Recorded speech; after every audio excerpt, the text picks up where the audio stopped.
सबको जय मसीह की। परमेश्वर का धन्यवाद हो कि हमें एक नया दिन मिला है, एक और मौका मिला है उसकी स्तुति और आराधना करने के लिए। इस हफ्ता मैं अपनी सहेली के साथ बात कर रही थी और हम बस ये बोल रहे थे कि ये साल कितना जल्दी निकल गया, ऑलरेडी अक्टूबर हो गया। और सच में तो ये साल सबके लिए बहुत मुश्किल रहा है। मेरे लिए भी साल की शुरुआत में मैंने बहुत प्लान्स किए थे कि मैं ये करूँगी वो करूँगी, लेकिन मैंने जो भी प्लान किया वो कर नहीं पाई। लेकिन जब मैं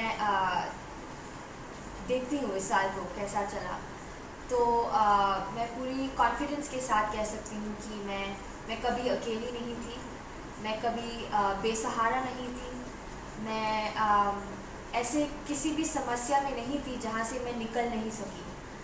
परमेश्वर हमेशा मेरा साथ था, मुझे बल दिया, मुझे शक्ति दिया, मुझे आशा दिया। और इस सुबह जब हम सब इकट्ठे हो रहे हैं हमारे घर से प्रभु की आराधना करने के लिए, हम इसी सच्चाई के बारे में गाएंगे कि कल क्या होगा किसी को नहीं मालूम, लेकिन हम इसमें कॉन्फिडेंस ले सकते हैं कि हमारा परमेश्वर वफादार है, हमारा परमेश्वर हमेशा हमारा साथ है, वो हमारा चट्टान है, वो हमारा रक्षा और बल है। तो हम भजन संगीता 46 से पढ़ना चाहती हूँ मैं। पहले वर्स में कहता है कि परमेश्वर हमारा शरण स्थान और बल है, संकट में अति सहज से मिलने वाला सहायक। इस कारण हमको कोई भय नहीं, चाहे पृथ्वी उलट जाए और पहाड़ समुद्र के बीच में डाल दिए जाए, चाहे समुद्र गरजे और फेन उठाए और पहाड़ उसकी बाढ़ से कांप उठे। तो क्यों ना हम मिलके ये गीत गाएं जो कहता है कि परमेश्वर हमारा चट्टान है और वो हमेशा हमारा साथ है।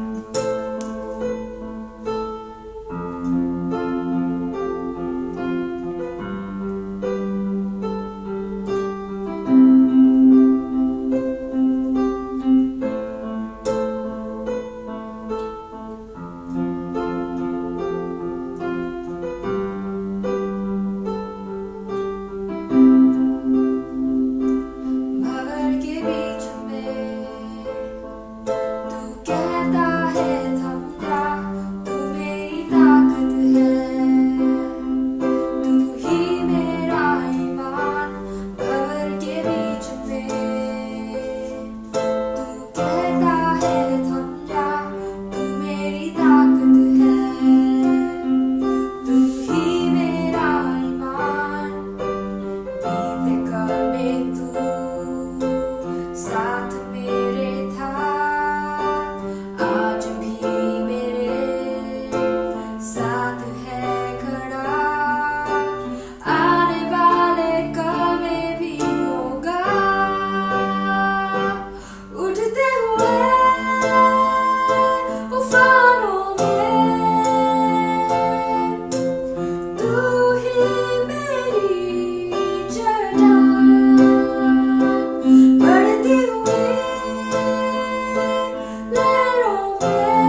मेरी चट्टान और मेरा गढ़ और मेरा छुड़ाने वाला है। मेरा ईश्वर मेरी चट्टान है जिसका मैं शरणागत हूँ। वह मेरी ढाल और मेरी मुक्ति का सींग और मेरा ऊंचा गढ़ है।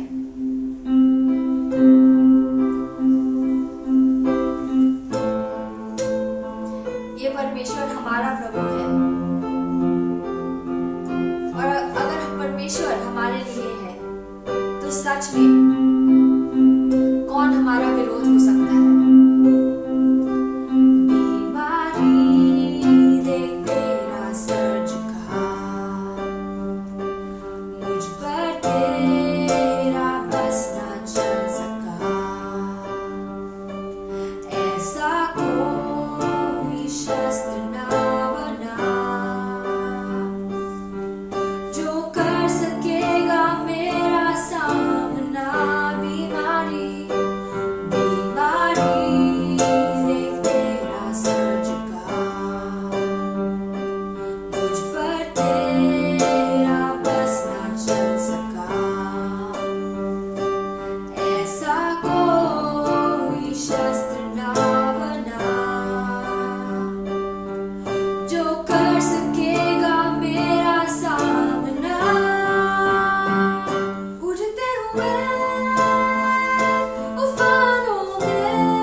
नीति वचन 3 वर्ष 5 और 6 कहता है, तू अपनी समझ का सहारा न लेना, वरन संपूर्ण मन से यहोवा पर भरोसा रखना।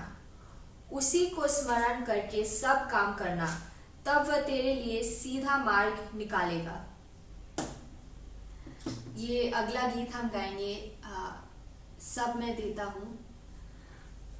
हम सब जानते हैं और हमने सब अपनी ज़िंदगी में देखा है कि परमेश्वर वफादार है। हम उन पर भरोसा कर सकते हैं और कल क्या होगा किसी को नहीं मालूम है, लेकिन हम हमारे सारे आशाएं और सपने और सारे प्लान्स उसको दे सकते हैं और विश्वास कर सकते हैं कि वो जो भी करता है हमारे लिए, हमारे भलाई के लिए करता है और हमें परमेश्वर के रूप में बनाने के लिए करता है। तो हम मिलकर एक गीत गाएंगे, सब मैं देता हूँ। यीशु को मैं सब कुछ देता, सब कुछ करता हूँ कुर्बान। जीऊंगा मैं रोज मसीह में उस पर रखूंगा ईमान।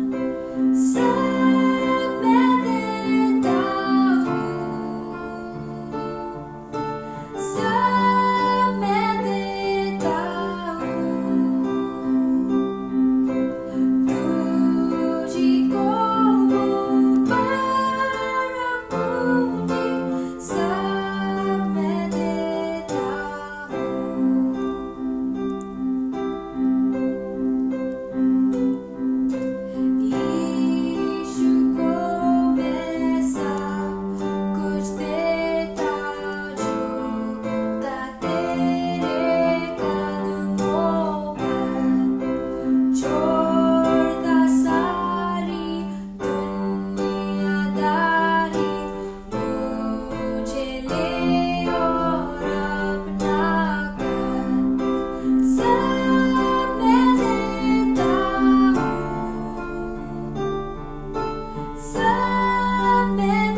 आप हमेशा हमारे साथ हैं। आप हमेशा हमें बल देता है, हमें शक्ति देता है, हमें आशा देता है। हम चाहे जो भी समस्या में जा रहे हो, परमेश्वर आज इस सुबह हम हमारे सारी ज़िंदगी आपके चरणों में समर्पित करते हैं। और हमारी प्रार्थना है कि आप जो चाहे हमारे साथ कर सकते हैं। और हमें आपके रूप में बनाइए प्रभु, ताकि हम आपके लिए जी सकें हमारी पूरी ज़िंदगी के साथ। इस समय के लिए हम फिर से आपसे धन्यवाद कहते हैं, यीशु नाम में, आमीन। आप सबको जय मसीह की। आप सबका एक बार फिर से स्वागत है और धन्यवाद करते हैं आज की इस भली सुबह के लिए। धन्यवाद करते हैं, हम परमेश्वर में आनंदित हैं। सो आइए आज हम प्रार्थना के साथ अपने सरों को झुकाएंगे और अपने मनों को नियंत्रित करेंगे ताकि हम प्रभु के वचन में आगे बढ़ सकें। आइए हम प्रार्थना करते हैं। प्यारे प्रभु जी, धन्यवाद करते हैं आज इस दिन के लिए, धन्यवाद करते हैं इस भली सुबह के लिए, धन्यवाद करते हैं प्रभु, आप हमारे राजाओं के राजा और प्रभु के प्रभु, महान सामर्थी परमेश्वर है पिता। आज प्रभु जो वचन बोला जाता है प्रभु होने दे, वो हमारा मार्गदर्शन करे पिता। पवित्र आत्मा अगुवाई करे परमेश्वर, ताकि हम इन वचनों को केवल सुने ना परंतु अपने जीवनों में ढालने वाले बन सके पिता। प्रभु जी प्रार्थना करते हैं प्रभु, क्योंकि हम जानते हैं आप महान हैं और सामर्थी हैं। पवित्र आत्मा अपना नियंत्रण हमारे जीवनों पे केंद्रित करिए पिता, ताकि हम इस वचन को सुनकर आशीषित हो सके प्रभु जी और आप में बढ़ सके पिता। धन्यवाद के साथ ये प्रार्थना प्रभु यीशु के मीठे और सामर्थी नाम से मांगते हैं, आमीन। सो मैं आज आपके सामने पढ़ूंगी गैलेशियंस चैप्टर 5, गलतियों की पुस्तक 5वां अध्याय और 22 से लेके और 25 तक मैं आपके साथ पढ़ूंगी। अगर हमारे पास वचन है, बाइबल है हमारे हाथों में, तो हम बाइबल को निकाल लेंगे, ठीक है। और 22वां वचन यहाँ पर ये कहता है, पर आत्मा का फल प्रेम, आनंद, शांति, धीरज, कृपा, भलाई, विश्वास, नम्रता और संयम है। ऐसे ऐसे कामों के विरोध में कोई भी व्यवस्था नहीं। और जो मसीह यीशु के हैं उन्होंने शरीर को उसकी लालसाओं और अभिलाषाओं समेत क्रूस पर चढ़ा दिया है। यदि हम आत्मा के द्वारा जीवित हैं तो आत्मा के अनुसार चले भी। प्रभु अपने वचन के पढ़े जाने पे आशीष दे। तो आज मैं यहाँ आपके बीच में बांटूंगी आत्मिक फलों की मैं बात करूंगी, यानी फ्रूट्स ऑफ द स्पिरिट। सो इस अध्याय में यहाँ पर जो पौलुस है गलतियों की पुस्तक 5वें अध्याय में वो बात करता है कि विश्वासी प्रभु यीशु मसीह में स्वतंत्र है, और लेकिन हमें पवित्र आत्मा के चलाए चलना है। और जो हमारी शारीरिक इच्छाएं हैं वो हम पर प्रबल होती हैं, लेकिन हमें आत्मा जो प्रभु यीशु मसीह से हमें सामर्थ्य मिलता है उसके द्वारा हमें प्रेम के साथ अपने जीवनों को एक जीविता बलिदान बनाकर प्रभु यीशु के आगे समर्पित करना है। और जैसे फल होते हैं, आमतौर पर जो फल होते हैं, कोई भी फल अगर होता है, आम, केला, सेब, हम कोई भी फल ले लें तो वो एकदम ही नहीं उग जाता। पहले हमें उसके लिए क्या करना पड़ता है, बीज को बोना पड़ता है, धीरे धीरे उसमें पानी होता है, सूरज की रोशनी आती है, मिट्टी होती है, और उसके बाद धीरे धीरे वो पेड़ बनता है और फिर वो फल लाता है। इसी प्रकार से हमें अपने जीवन में आत्मिक फलों को प्राप्त करने के लिए प्रार्थना, आराधना और वचन में बढ़ना जरूरी है। और जब हम प्रेम के साथ प्रभु यीशु के साथ एक रिश्ता जोड़ लेते हैं तो हम आत्मिक फलों में भी बढ़ने लगते हैं। और मनुष्य कई बार बाहरी रूप से तो अगर हम देखें तो मनुष्य सुंदर है, लेकिन कई बार सुंदरता के बावजूद हमारे मन में बेचैनी होती है, घबराहट है, परेशानी है। और हम क्या है कि हम ऊपर से मेहनत तो बहुत करते हैं लेकिन वो जीवन का सुकून नहीं है। तो हम अपने आप में आत्मिक फलों में जब हम बढ़ेंगे धीरे धीरे, तो प्रभु में हम प्रेम के द्वारा उस आत्मिक शांति को हम अपने जीवन में पा सकते हैं। पवित्र आत्मा की अगुवाई के द्वारा आज हम देखेंगे कि विश्वासी के स्वभाव को, विश्वासी और मनुष्य का स्वभाव एक पुराना स्वभाव है, या तो मनुष्य पुराने स्वभाव में जीता और एक नया स्वभाव है। पुराने स्वभाव में जो शरीर होता है उसकी बहुत सी लालसाएं होती हैं, बहुत सी चीजें हैं ऐसी जो शरीर के लिए, जो इच्छाएं जो गलत हैं, असंतोष होता है, और शराब पीने की गंदी आदतें, गंदी शरीर को अपवित्र करने की बहुत सी आदतें हैं, विरोध है, ईर्ष्या है, असंतोष है, बलवा करने की आत्मा है और गलत बातों की धारणा है, ये सब एक पुराने स्वभाव में मनुष्य के होता है। परंतु नया स्वभाव, परमेश्वर चाहते हैं कि हम प्रभुता, उनकी प्रभुता के सामने उनके आगे झुके, और वो प्रभुता में हम तब बढ़ सकते हैं जब विश्वासी अपने शरीर के जो पुराने काम है, जो पुराना मनुष्यत्व है, उसको क्रूस पे चढ़ा देता है और एक नया स्वभाव ले लेता है। मनुष्य के अंदर एक युद्ध चलता रहता है, पुराना स्वभाव और नया स्वभाव। लेकिन हमें क्या करना है? अपने पुराने स्वभाव को मसीह की क्रूस पे चढ़ाना है ताकि हम पाप के दासत्व ना बने। रोमियो की पुस्तक में लिखा है, मनुष्यत्व उसके क्रूस पे चढ़ाया गया ताकि पाप का शरीर व्यर्थ हो जाए और हम आगे पाप के दासत्व ना बने। हमें पाप से छुटकारा करना है, हमें अपने जीवनों में एक नया स्वभाव को लेके आना है, और ये तब संभव है जब हम अपने आप को आत्मिक फलों में बढ़ाएंगे। अपने जीवन को पवित्र आत्मा के द्वारा हम चलाए चलेंगे। हम शारीरिक रूप से नहीं, परंतु पवित्र आत्मा के द्वारा, आत्मा से परिपूर्ण होकर हम सशक्त हो जाएंगे। तो आइए हम कुछ फलों को आज देखेंगे कि जिनके द्वारा हम परमेश्वर में, पवित्र आत्मा में हम बढ़ सकते हैं। और तब मैं बात करूंगी, पहला फल प्रेम, यानी लव, अगापे लव, वो प्रेम जो बिना शर्तों का प्रेम है। ऐसा प्रेम जिसमें कोई गलत धारणा नहीं होती है। प्रभु यीशु मसीह ने हमसे अनंत प्रेम किया। परमेश्वर ने इतना प्रेम किया कि अपने इकलौते पुत्र को दे दिया ताकि जो कोई उस पर विश्वास करे वो नाश ना हो परंतु अनंत जीवन पाए। आज हम अगर अनंत जीवन के खोजी बनना चाहते हैं तो उस प्रेम को हमें अपने जीवन में लेके आना है, क्योंकि जब हम प्रेम में जुड़ जाएंगे तो हमें प्रभु यीशु मसीह से कोई नहीं अलग कर सकता।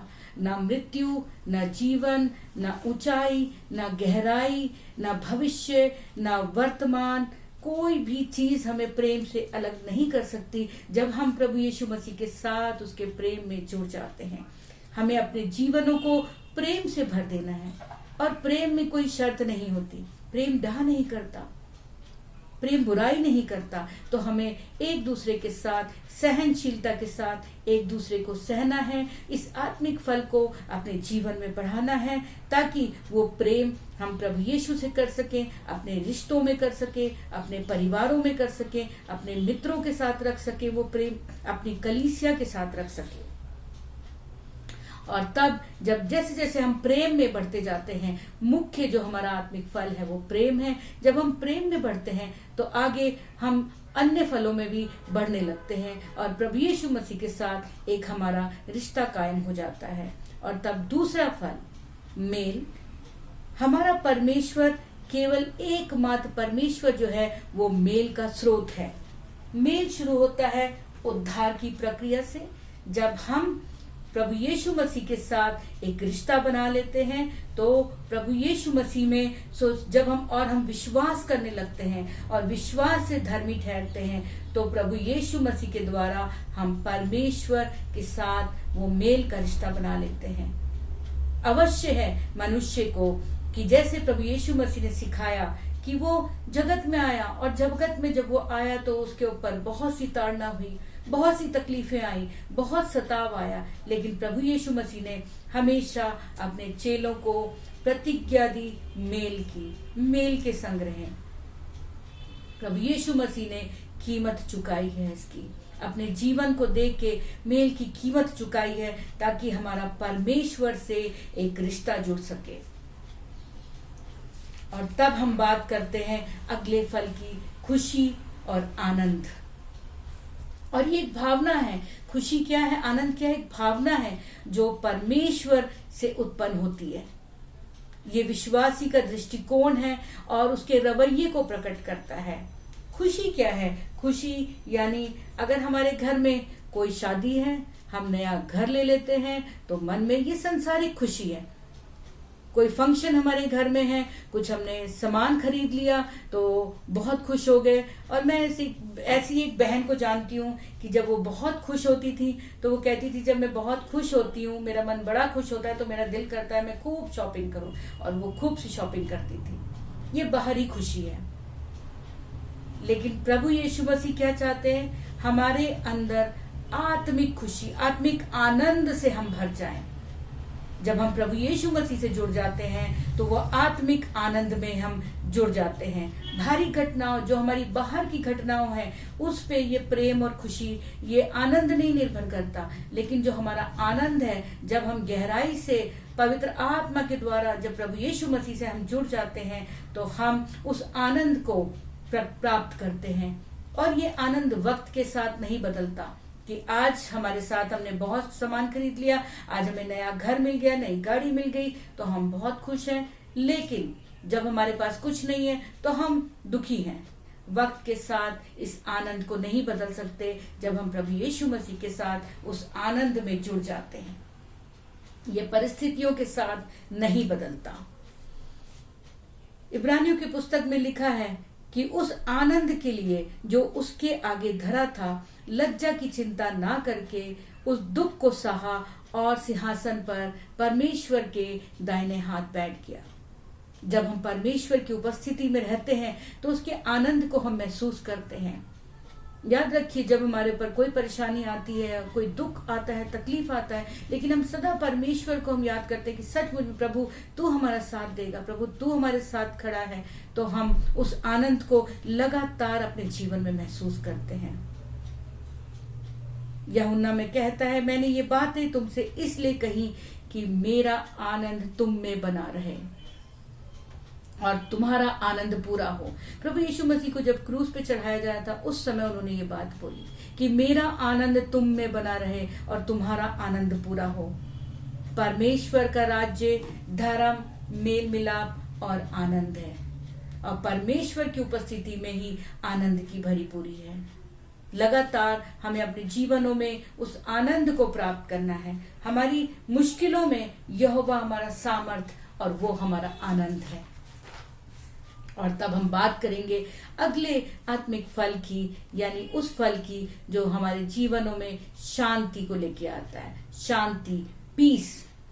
ऐसी शांति, 3 तरह की शांति की मैं आपसे बात करूंगी। पहली शांति परमेश्वर के संग शांति, दूसरी अपने आप में शांति, और तीसरी शांति जो मनुष्य के संग संगति में शांति। इन तीनों ही सिचुएशंस में हमें अपने आप में शांति रखनी है, उस शांति को प्राप्त करना है जो, क्योंकि प्रभु यीशु मसीह शांति के राजकुमार हैं, वो शांति के दाता हैं, अर्थात शालोम हमारे जीवन में शांति के राजकुमार हैं। संसारिक शांति, कई बार हम उस शांति को ढूंढते हैं, कई बार छुट्टियां होती हैं, हमारा दिल करता है हम कहीं घूमने चले जाएं, कहीं पहाड़ों पे चले जाएं, ऐसी शांति को प्राप्त करें कि जब हम काम कर करके थक गए, अपने मनों में बोझ है, तो हम उस शांति को ढूंढते हैं। लेकिन ये बाहरी शांति है, हमें इस शांति को नहीं प्राप्त करना, परंतु हमारे जो मन की शांति है, जो प्रभु यीशु मसीह द्वारा प्राप्त होती है, वो हमें प्राप्त करना है। वचन कहता है तुम्हारा मन ना व्याकुल हो, तो परमेश्वर पे विश्वास रखते हो, मुझ पर विश्वास रखो। मेरे पिता के घर में बहुत से रहने के स्थान है, यदि ना होते तो मैं तुमसे कह देता, क्योंकि प्रभु यीशु मसीह चाहते हैं कि हम उनके संग शांति में जाएं, उनके संग शांति में रहें। उन्होंने कहा मैं अपनी शांति तुम्हें दिए जाता हूं। यीशु पर जब भी विरोध आया, उन्होंने शांति पूर्वक कार्य किया, वो शांति पूर्वक रहे। वो तो मनुष्यों के पापों के लिए बलि हुए, दुनिया में मनुष्य के पापों के लिए उन्होंने अपने जीवन को दे दिया, लेकिन उन्हें नफरतों का सामना करना पड़ा, लेकिन फिर भी वो खड़े रहे, वो शांति से। हम परमेश्वर के जन हैं, यीशु ने इसका मूल्य चुकाया है। हम परमेश्वर की प्रजा हैं, हम परमेश्वर के चुने हुए लोग हैं। हमें उनकी शांति अपने जीवनों में कायम करनी है, उस शांति को लगातार अपने जीवन में रखना है। और तब दूसरी बात, पीस विद सेल्फ, अपने अंदर शांति। हमें अपने अंदर उस शांति को लेकर के आना है। हमारा शरीर हम पर राज करना चाहता है, परंतु हमें प्रभु यीशु मसीह के प्रेम में जुड़कर उस शांति को अपने जीवनों में प्राप्त करना है, अपने अंदर लाना है। और वो हम कब ला सकते हैं? जब हम परमेश्वर के साथ रिश्ता जोड़ेंगे, उसकी आज्ञाकारिता में चलेंगे, उससे प्रार्थना करेंगे, उसका आचरण करेंगे और दूसरों को शांति देंगे, तो हम उस शांति को अपने जीवन में महसूस कर सकते हैं। और तब मनुष्य के साथ शांति, हमारा रिश्ता प्रभु यीशु मसीह से है, प्रेम का रिश्ता है। हमें अपनी वीकनेसेस में भी, हमारी जो कमजोरियां हैं उनके साथ हम परिवार में रहते हैं। जब हम एक परिवार में जुड़ते हैं तो बहुत से हमारे भाई बहन, रिश्ते, माता पिता, सबका अलग अलग स्वभाव होता है और उनके साथ हम उनको सह लेते हैं। उनके साथ हमें शांति में रहना है। वो जैसा भी स्वभाव है उसके अनुसार हम उनके साथ जीवन व्यतीत करते हैं। इसी प्रकार से हमें एक दूसरे के साथ, उनकी वीकनेसेस के साथ, उनकी कमजोरियों के साथ हमें शांति के साथ उनको ग्रहण करना है। उन्हें गलत शब्द नहीं कहना। अगर हमारे मुंह से गलत शब्द निकलते हैं तो हम उनसे क्षमा मांग सकते हैं, माफी मांगे, अपने रिश्तों में शांति लाएं। जब हम शरीर में होते हैं तो ये मुश्किल है, लेकिन जब हम प्रभु के साथ होते हैं, प्रभु यीशु के साथ जुड़ जाते हैं, आत्मिक फलों को प्राप्त करने लगते हैं, तो हमारे जीवन में शांति और पवित्र आत्मा के चलाए चलते हैं। तब हम दूसरों को क्षमा करते हैं, उस शांति को अपने जीवन में लाएं, उन बिगड़े हुए रिश्तों को सुलझाएं, ताकि हमारे मन में वो शांति को हम प्राप्त कर सके। हमारा प्रभु यीशु मसीह शांति का राजकुमार है। और तब अगले फल की हम बात करेंगे, धीरज, पेशेंस। धीरज परमेश्वर पे ये एक आशा है, एक अभिव्यक्ति है, और ये परमेश्वर का एक चरित्र और उसकी विशेषता है जो हमें अपने जीवन में लेके आनी है। हम धीरज को हमें जांचना है, और ये हम कब जांच सकते हैं? जब हमारे ऊपर क्लेश आता है। अगर हम याकूब की पत्री में देखें तो वहां ये लिखा है, हे भाइयों, जब तुम परीक्षा में पढ़ो तो इसे आनंद की बात समझो, ये जानकर कि तुम्हारे विश्वास के परखे जाने से धीरज उत्पन्न होता है। और तब क्या करो? तब धीरज को अपना काम करने दो, ताकि तुम सब बातों में सिद्ध हो जाओ। यदि हम चाहते हैं, हम सिद्ध होना चाहते हैं, हम परमेश्वर की विशेषता को अपने जीवन में पाना चाहते हैं, प्रभु यीशु मसीह के आचरण में रहना चाहते हैं, तो हमें क्लेशों में धीरज को लाना है, धीरजता को अपने जीवन में अपनाना है। इस फल में हमें अपने आप को आगे बढ़ाना है। अगर हम देखें तो धीरज का जो विलोम शब्द है वो अधीरता। अधीरता परमेश्वर की योजना नहीं। अधीरता से हम अपनी आशीषों को खो देते हैं। अधीरता अविश्वास को दिखाता है। अधीरता हमारे जीवन में जो प्रभु आशीषें देना चाहता है, धीरे धीरे करके हम उन आशीषों से वंचित हो जाते हैं। तो उस अधीरता को निकाल करके हमें क्या करना है? अपने जीवन में धैर्य पूर्वक, धीरज से काम को करना है, धीरज से आगे बढ़ना है। अगर हम देखें दाऊद के जीवन में, तो दाऊद ने धीरज रखा। उसको मौका मिला था कि वो शाऊल को मार सकता था, लेकिन वो उसने धीरज धरा। हमें भी अपने जीवनों में धीरज के साथ आगे बढ़ना है। धीरज परमेश्वर की प्रतिज्ञाएं हैं। वचन कहता है, क्रोधी जो मनुष्य होता है वो क्या करता है? झगड़ा करता है, लेकिन जो मनुष्य विलंब से क्रोध करता है वो मुकदमों को भी दबा देता है। क्रोध ना करें, विलंब करें क्रोध करने में। हमें अपने जीवन को धैर्य पूर्वक अपने जीवन में आगे बढ़ना है और इस आत्मिक फल को अपने जीवन में लेकर आना है। धीरज समाधान है अच्छे रिश्तों का। यीशु पतरस और चेलों के साथ धैर्यवान थे। पतरस, पौलुस जो था वो परेशान था कलीसियाओं से, लेकिन उसने धीरज धरा, धैर्य के साथ उसने बात करी।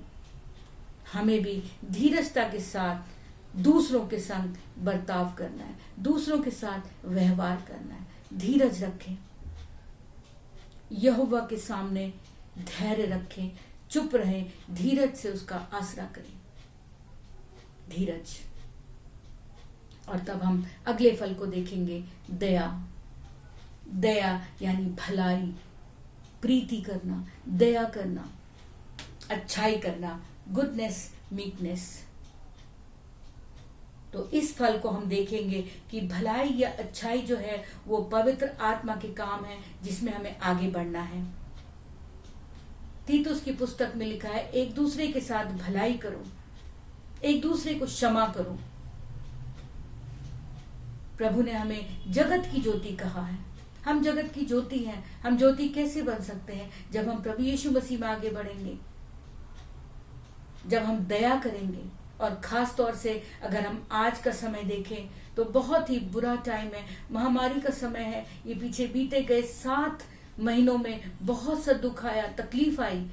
तो प्रभु चाहते हैं हम भलाई करें, हम दया करें, हम लोगों पे दया करें। हम किस प्रकार से कर सकते हैं? हम सबके लिए, पूरे संसार के लिए नहीं कर सकते, लेकिन जो हमारे आसपास हैं, जो हमारे रिश्तेदार हैं, जो हमारे लोग हैं, जिनको हम जानते हैं, हम उनकी मदद कर सकते हैं, हम उनके साथ भलाई कर सकते हैं। यदि आपको पता है कहीं पर नौकरी खाली है, हम उनको नौकरी दिलवा सकते हैं, उनको काम दिलवा सकते हैं, हम उनके लिए दो मील्स बना करके दे सकते हैं, खाना 2 टाइम का प्रोवाइड कर सकते हैं, थोड़ा राशन दे सकते हैं। हमें भलाई को लेके आना, और ये भलाई कब कर सकते हैं? जब परमेश्वर का प्रेम हमारे जीवन में होगा, जब हम परमेश्वर में जुड़े होंगे, प्रभु यीशु मसीह के साथ हमारा रिश्ता जुड़ा होगा, तो हम भलाई को लेके आएंगे। भलाई एक स्वभाव है, एक मिठास स्वभाव है। ये घबराहट को दूर करता है। भलाई करें, भलाई से जुड़ जाएं। यदि हम परमेश्वर पे विश्वास करेंगे तो अवश्य है कि हम अपने जीवनों में इस ओर ध्यान देंगे। वचन में लिखा है, भला तो एक ही है कि यदि तू जीवन में प्रवेश करना चाहता है तो उसकी आज्ञाओं को माने और भला कर। हमें अपने जीवनों में इस आत्मिक फल में बढ़ना है, भलाई करनी है। जो भलाई का पीछा करता है वो महिमा और धर्म को पाता है। सो जहां तक हमसे हो सकता है, जहां हमारी पहुंच है, प्रार्थना करें। हम प्रार्थना करके लोगों की भलाई कर सकते हैं, उनको विजिट करके, उनके दुख में उनके साथ खड़े होके हम भलाई कर सकते हैं। इस फल को अपने जीवन में लेकर आएं। और तब अगला फल हमारा है विश्वास, फेथ। विश्वास बिना परमेश्वर को प्रसन्न करना अनहोना है। जब हम परमेश्वर पे हम विश्वास करते हैं, क्योंकि हम जानते हैं हमारा परमेश्वर विश्वास योग्य है, हमारा परमेश्वर भला है। विश्वास का अर्थ है आत्मसमर्पण। विश्वास के 2 स्रोत हैं, यानी सबसे पहला परमेश्वर के वचन, जो कि हमें सुनने से और सुनना वचन से प्राप्त होता है, और तब दूसरी बात पवित्र आत्मा। तो हमें परमेश्वर के वचन में बढ़ना है, और जब हम परमेश्वर के वचन में बढ़ेंगे तो हम उसके विश्वास में बढ़ेंगे। विश्वास, अगर हम देखें विश्वास, तो नूह ने विश्वास किया और जिसके द्वारा उसका घराना बच गया। अगर हम देखें तो अब्राहम ने उसकी विश्वास किया और उसकी आज्ञा को माना। हम देखें तो सारा को भी देखें तो उसने उस गर्भ को धारण किया विश्वास के कारण। विश्वास बिना हम परमेश्वर को प्रसन्न नहीं कर सकते। हनोक ने मृत्यु को नहीं देखा, विश्वास किया। विश्वास हमारे जीवन में, विश्वास परमेश्वर के वचन के द्वारा हमें बढ़ना है। इस आत्मिक फल को हमें अपने जीवन में प्राप्त करना है, अर्थात हम परमेश्वर में बढ़ेंगे, यीशु में बढ़ेंगे, और तब हम परमेश्वर के साथ विश्वास योग्यता से अपने जीवन को आगे बढ़ाएंगे।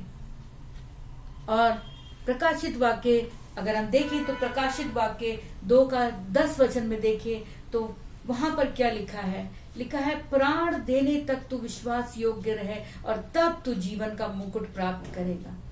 कितनी अद्भुत बात! प्राण देने तक विश्वासी रहे तो तू जीवन का मुकुट पाएगा। आज हमें अपने रिश्तों में विश्वास योग्यता जरूरी है। पति पत्नी का रिश्ता, भाई बहनों का रिश्ता, जहां हम काम करते हैं, हमारी कलीसिया में, हमें हर जगह हमें विश्वास योग्यता में बढ़ना है।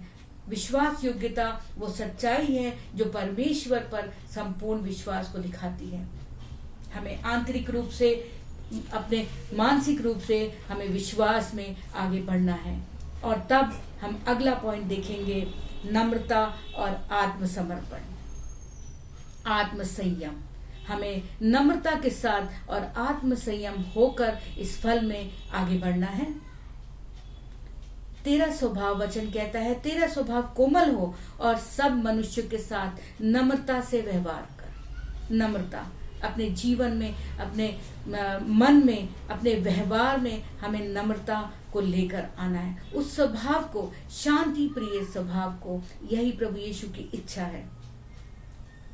और जिस तरह वचन में लिखा है, जिस तरह माता अपने बच्चों का पालन पोषण करती है, उस तरह तेरे भी शब्दों में कोमलता हो।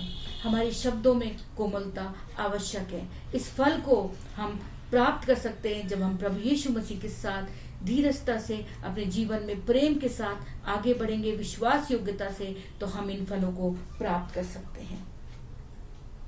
वचन में लिखा है, मन भावने वचन मधु के छत्ते की नाई होते हैं, जो प्राणों को मीठा बनाते हैं और हमारी हड्डियों को हृष्ट पुष्ट कर देते हैं। नम्रता, कोमल स्वभाव।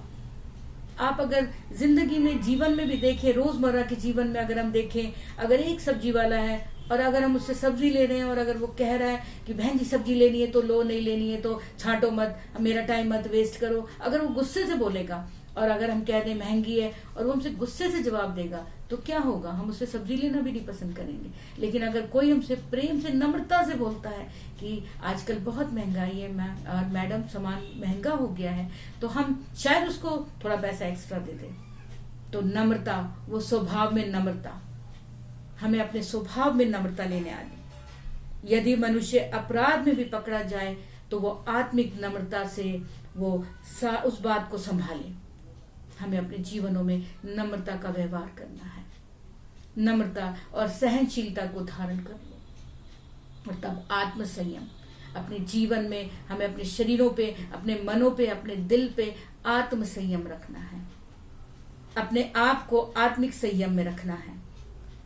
पवित्र आत्मा के हम चलाए चलेंगे तो हम आत्मसंयम को भी प्राप्त कर सकते हैं। सांसारिक बातों से हम आत्मसंयम खो देते हैं, लेकिन जब हम प्रभु यीशु मसीह में हम चलते हैं तो हम आत्मसंयम, उस नियंत्रण को लगातार प्रार्थना के द्वारा अपने जीवन में पा सकते हैं। तुम्हारा गुप्त मनुष्यत्व नम्रता और मन की दीनता से सुसज्जित हो। हमें अपने मनों को सुसज्जित करना है नम्रता से।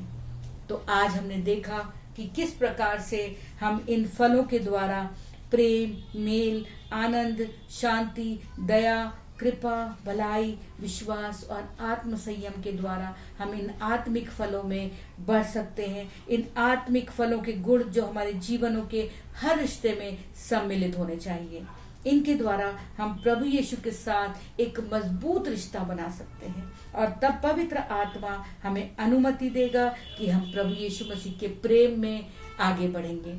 तो आज इन वचनों के द्वारा अपनी जांच करें कि हम इस आत्मिक फलों में बढ़ेंगे और प्रभु को प्रसन्न करेंगे, और तब जब हम इन आत्मिक फलों में बढ़ने लगते हैं तो सेवकाई में आगे बढ़ते जाते हैं।